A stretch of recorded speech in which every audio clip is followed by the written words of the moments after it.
In the near future, a Chinese spacecraft returns to Earth carrying a newly discovered power source called Shanghai.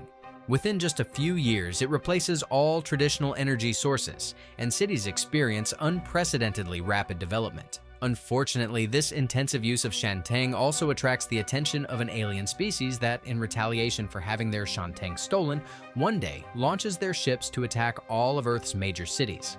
The assault takes the world by surprise and leaves the cities in ruins, unable to rely on Shanghai any longer. Finally, the leaders of 97 countries hold an emergency meeting in Shanghai to create a unified defense system to protect the last standing city. They use a simulation that recreates how the aliens send their flying robots for another assault. The Grey Eagle team, made up of Yang, Senyu Yiji, Pan Hantian, and others, pilots the latest military drones to engage those robots. Their teamwork is excellent, since each member has complementary skills, and all were personally trained by Commander Lin Lan. Commander Yi Yun is very pleased with the results and notes that Yang is particularly skilled as a pilot. Lin Lan confirms, saying he is by far the best. It turns out Yang used to be part of the logistics crew that built the Shanghai cannon, which has kept the city standing as the last fortress. But as things worsened, he decided to join the combat team to help. After another day of training, Yang leaves the office and rushes to the elevator to go home with Lin Lan, in whom he is deeply in love. Today is Lin Lan's birthday, and he wants to give her a flower, but he's shy and hesitant. By the time he musters the courage, Lin Lan is already stepping out of the elevator. Later at home, Yang sends Lin Lan a message about that day's training and is overjoyed when she replies that he did well. Soon after, Yi Yun informs Lin Lan that New Delhi has also fallen under alien attack, and she wants Lin Lan to use the data collected there to improve Shanghai's defenses. Suddenly, a red alert is announced in the fortress. An alien mothership has appeared over Shanghai. Panic spreads through the city, but soldiers guide civilians to the proper shelters before joining their teams on the fortress walls. Among the city's many defenses is a special force field that manages to block the laser beam fired by the mothership. However, the shield cannot hold indefinitely. When the beam finally breaches it, the aliens send an army of robots through the opening before engineers can repair it. The pilots immediately dispatch their drones to engage, carefully avoiding any harm to fleeing civilians. One robot lands in the middle of a roadway, causing a crash that almost runs over a little girl. Luckily, Yang pushes her out of the way just in time. The robot opens fire on everything in its path, so the artillery team tries to stop it unsuccessfully. Yang jumps in to help, though with no success, until a tank driven by Lin Lan arrives and destroys it in seconds. The drones finish off the rest of the robots just as the engineers complete the force field repair, forcing the mothership to retreat, at least for now.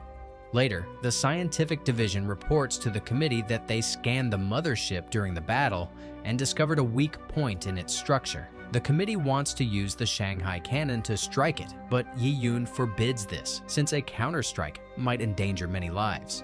Instead, she takes Lin Lan to a secure facility and explains that Shanghai houses the last unstable Shanghai reserves. Firing the cannon would exhaust the remaining Shanghai and leave the city defenseless. The safest way to keep the aliens at bay is to continue training the Eagle team until they can one day replace the force field entirely. Meanwhile, Yang and his friends gather on a rooftop, sharing a drink and talking about their dreams and what they would do if there were no war. Pan, in particular, wants to finish his motorcycle and ride around the world. Suddenly, an emergency call announces that the city is under attack again, and they run back to the fortress ready to fight. As usual, the force field activates to stop the incoming beams. However, Pan notices something odd. Although many holes appear in the shield, the enemy robots do not attack yet.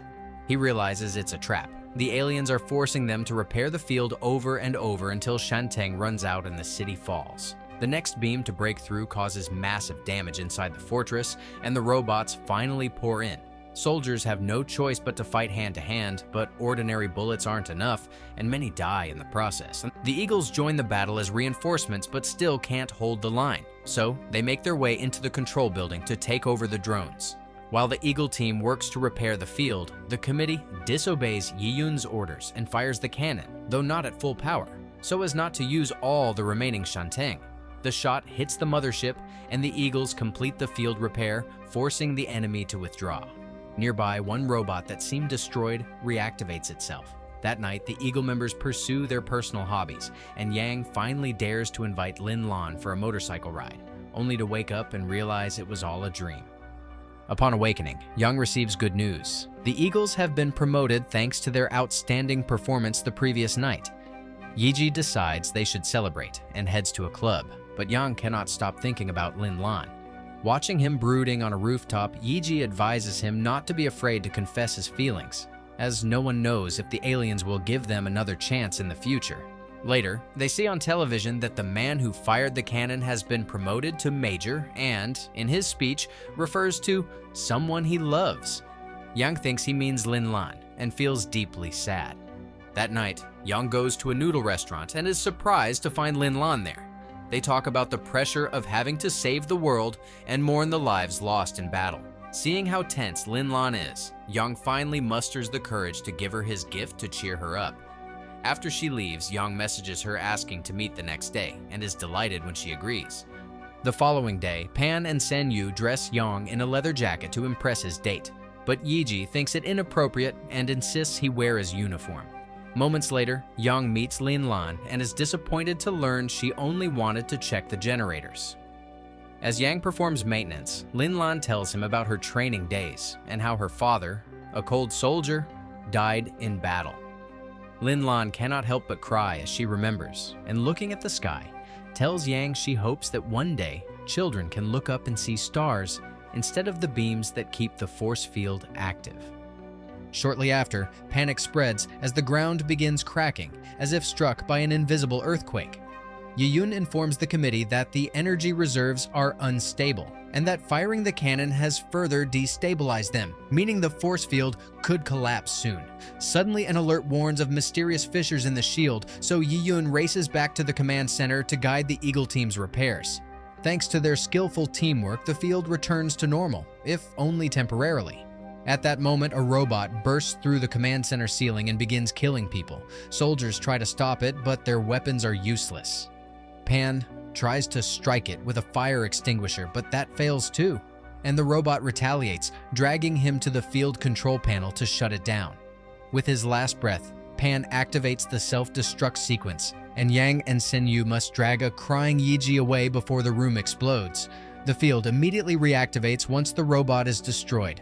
That night, the team takes a moment to honor Pan and the other fallen with proper respect, and Yiji is given Pan's dog tags.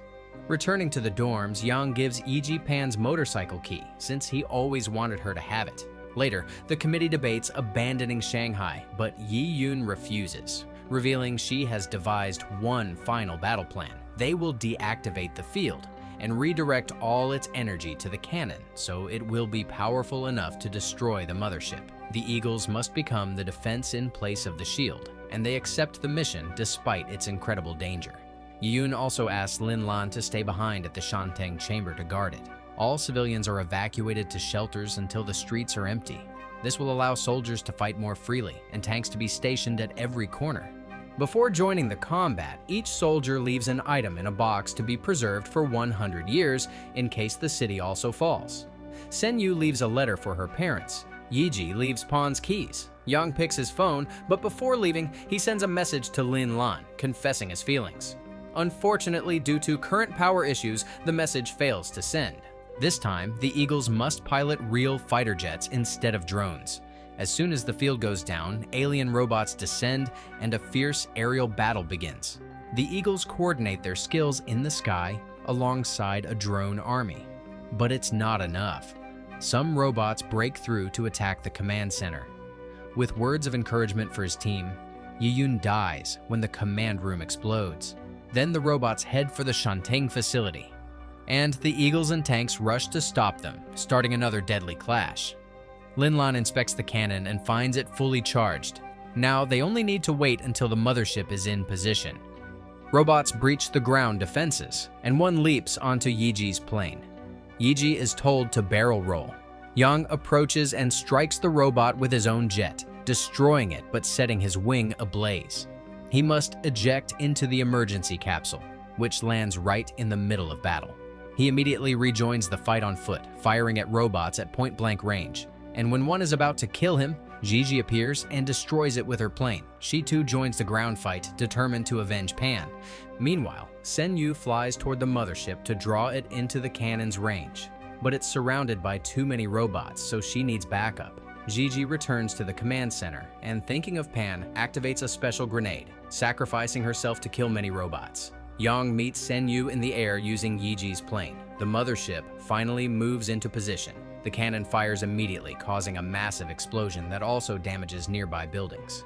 When the smoke clears, everyone is shocked to discover the attack has failed. Robots sacrifice themselves to protect the ship. With almost all hope lost, Lin Lan remembers why Yi Yun left her in the chamber. The first shot was powered by the force field's energy, but as a last resort, they can fire again using the Shanteng's remaining energy. This will leave the city without power and make the ground collapse. Accepting the risks, they begin recharging the cannon while Sen Yu and Yang continue defending it. A robot infiltrates the Shanteng facility and starts killing everyone in its path, but at that moment, Lin Lan pulls the lever and activates the final contingency. All buildings and terrain begin to sink, dragging the robot down with them, and Lin Lan delivers an emotional speech before dying, which moves everyone to tears. To make matters worse, the soldiers discover the cannon's guidance system was damaged during the collapse. Yang tells them to open the infrared guidance device and fix it in place so that he can guide the shot himself. Sen Yu flies ahead to clear the path, and the robots fall into the trap, following her as she self-destructs to take them with her. With the mothership exposed, Yang flies straight at it to serve as the final guide, and the cannon fires its last charge, finally destroying the enemy ship forever. In the days that follow, Shanghai begins to rebuild slowly thanks to traditional technology rather than Shanteng. It is then revealed that Yang survived by ejecting in his capsule just before the cannon fired, and he has now received the highest promotion. However, he still deeply misses his team and likes to visit the places they used to hang out. One night, he visits the noodle restaurant, and a colleague hands him the box where he had left his phone. When Yang checks it, he discovers that his confession was sent and that Lin Lan simply replied, "Received." With tears in his eyes, Yang sends her one last message saying, "Sleep well." A flashback then shows that when Yang decided to join the military, it was Lin Lan who guided him to fill out the application. He fell in love with her that day, and that is why he chose the fortress as his destiny. If you want interesting movie recaps, like, share, and subscribe to follow us for more movie recaps.